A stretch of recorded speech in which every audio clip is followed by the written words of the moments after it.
అమెరికాలో ఉంటున్న విద్యార్థులు, ఉద్యోగుల జీవితాలను తలకిందులు చేసిన ఆ దేశ అధ్యక్షుడు ట్రంప్ మన రొయ్యని వదల్లేదు.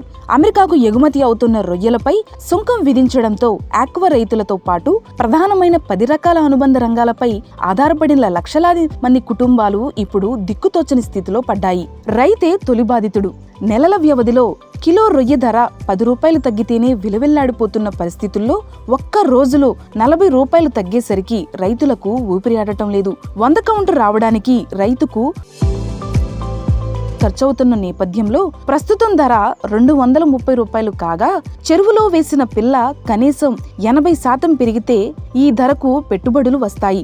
240 రూపాయల కంటే ధర తగ్గినా, ఆశించిన సరుకు దొరక్కపోయినా ఎకరాకు సగటున 2 లక్షల రూపాయల వరకు నష్టం వాటిల్లుతుంది. ఇది ఇక్కడితో ఆగుతుందా? ఇంకా రొయ్యల ధరలు కిందికి పడిపోతాయా అనే భయం ఇంకా సాగుదారులను వెంటాడుతోంది. అనుబంధ రంగాలు కుదేలు అవుతుంది.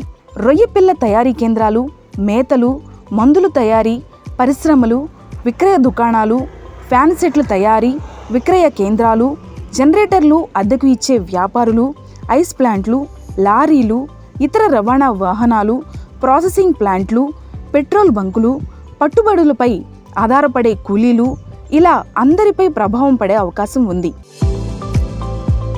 ఈ నెల 8-9 తేదీల్లో కైకలూరు, ఉండిలో ఎంపెడా వైస్ చైర్మన్, మత్స్యశాఖ కమిషనర్, ఆక్వా అనుబంధ రంగాల ప్రతినిధులు రైతులతో సమావేశం నిర్వహించనున్నారు. అందులో ఆక్వా సాగులోని సమస్యలన్నీ చర్చకు వస్తాయి.